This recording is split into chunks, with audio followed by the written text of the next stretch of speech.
and I can see my own silhouette. Selamat malam Faki, senang bertemu lagi denganmu. Malam. Bagaimana kabarmu hari ini? Sebenarnya kalau saya kurang baik. Sepertinya ada sesuatu yang cukup mengganggu pikiranku hari ini. Sebenarnya bukan mengganggu, ini karena memang saya sudah terbiasa dengan apa yang sedang saya alami ya. Jadi saya merasa memang seharusnya saya seperti ini. Bisakah kamu menceritakan masalahmu hari ini kepada saya? Sebenarnya untuk masalah hari ini saya tidak ada gitu seperti hari sebelumnya, tapi yang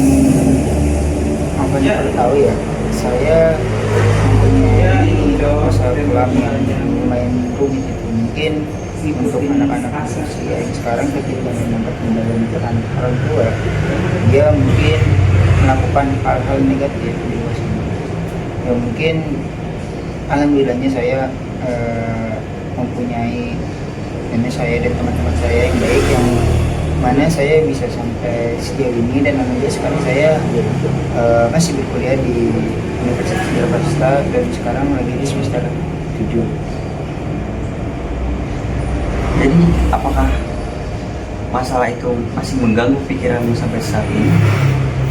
Mengganggu ya, sebenarnya mengganggu enggak ya, karena balik lagi karena saya sudah terbiasa dengan permasalahan seperti itu, dan saya juga harus berpikir gitu gimana nanti ke depannya memungkinkan saya bermasalah seperti itu, dan saya nggak mau lah stuck di permasalahan itu tersebut. Makanya saya coba cari kesibukan lain untuk melupakan masalah tersebut. Saya bisa membayangkan sih, kayak itu tuh berat, susah, tapi kamu bisa gitu untuk menjadi tidak seperti anak-anak luar, tidak melakukan hal yang negatif.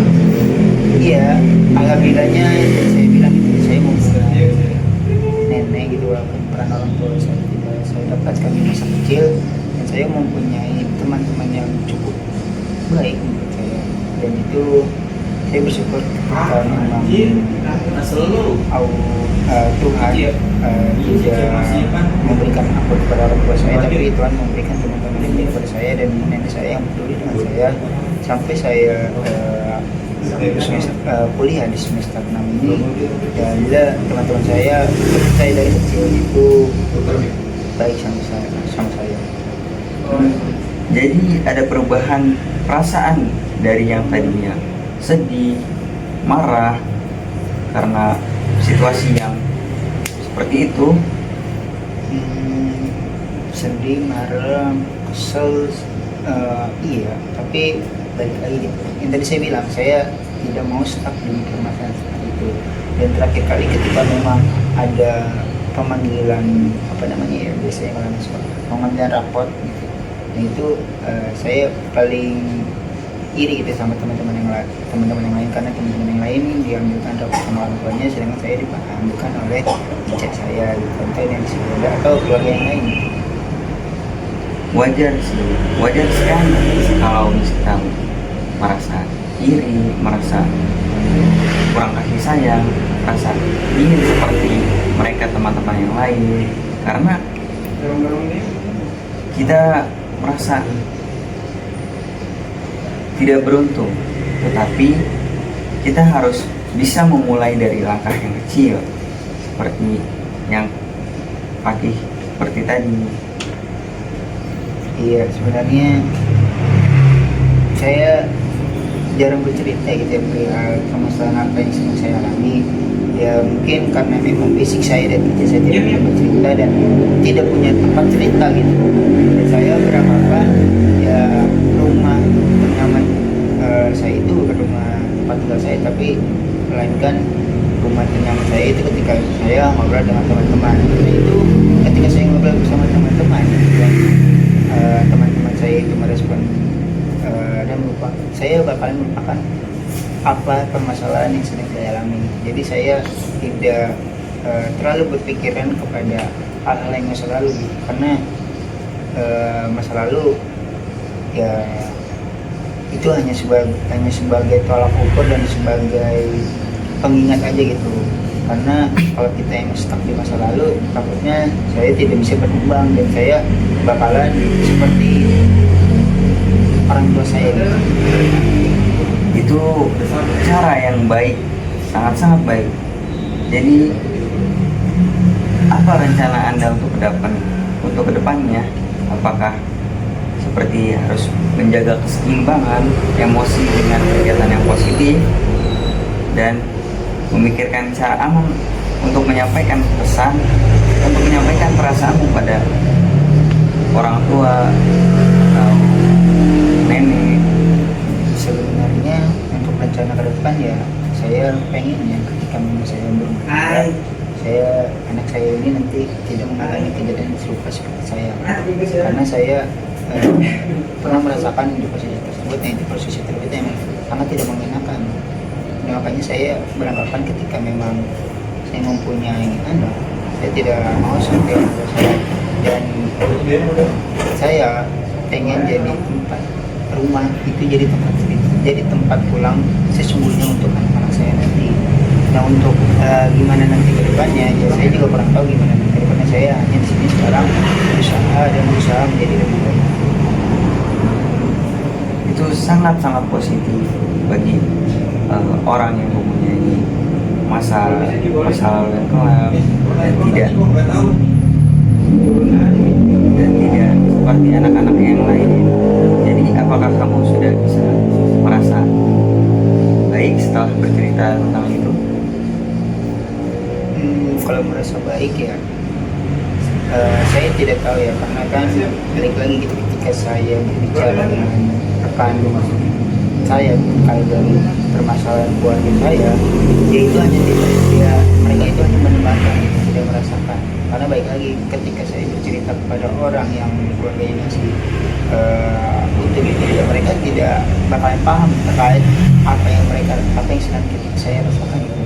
Berbeda halnya ketika saya bercerita dengan orang yang sama seperti saya gitu, yang orang tua yang dari kecil gitu. Jadi saya lebih menutup cerita keluarga saya dengan semampu saya gitu. Karena balik lagi gitu, ketika menurut saya ini ya, ketika memang orang tua cerai, menurut saya itu hal yang aib karena sebisa mungkin saya harus menutupi kalau orang tua saya itu baik-baik aja kepada teman-teman saya, teman-teman SD saya, teman-teman SMP saya, teman-teman SMK. Tapi untuk yang udah kuliah ya, karena memang udah mindset saya udah berubah dan saya juga punya pengalaman yang luas, ya udah saya kalau memang dia main ke rumah ya saya ceritakan lah, bukan saya ceritakan tapi saya jelaskan apa yang adanya. Tutupin lagi kayak seperti SD, karena di SD saya memang takut dibully karena memang tidak mempunyai orang tua lengkap, makanya saya tidak bercerita terkait apapun tentang keluarga saya. Kamu sangat hebat ya, bisa memiliki semua itu, menutupi semua itu untuk tidak menampilkan semua itu agar teman-temanmu tidak tahu. Kamu sangat hebat. Semoga saya berharap buat teman-teman yang menonton ini, ketika memang teman-teman merasakan hal yang sama seperti saya, teman-teman harus bisa bangkit dari masa itu. Karena apa ya, karena ketika memang kita terjebak di masa lalu ya, itu anggapannya kita udah menyerah duluan gitu. Sebaiknya ketika memang Anda mempunyai cerita seperti saya, Anda juga harus mempunyai keinginan yang lebih baik untuk ke depannya gitu. Contohnya ketika memang Anda berkeluarga, usahakan anak-anak Anda nanti tidak seperti yang Anda rasakan gitu. Jadi ketika yang sekarang Anda rasakan, jangan sampai anak Anda nanti merasakan hal seperti Anda gitu. Itu jadi salah satu mindset saya, bukan mindset kayak apa yang namanya ya, tolak ukur saya gitu ketika nanti saya sudah dewasa atau sudah berkeluarga. Dan pesan saya ketika buat teman-teman yang nonton video ini, ya semangat terus gitu, karena Allah tidak memberikan cobaan batas hambanya gitu. Itu yang saya tahu gitu. Jadi sebisa mungkin ketika memang Anda dikasih ujian kepada Allah, ya Allah tahu, Allah yakin itu bahwa Anda itu bisa menyelesaikannya. Jadi teman-teman harus ingat aja gitu kepada Allah Subhanahu Wa Taala dan melaksanakan apa yang menjadi kewajibannya dan melakukan apa yang segala lakukannya, dan berkegiatan yang positif gitu, supaya hal-hal yang tidak diinginkan itu tidak terjadi gitu. Mungkin itu aja sih buat saya penonton. Masya Allah, semoga kita diberikan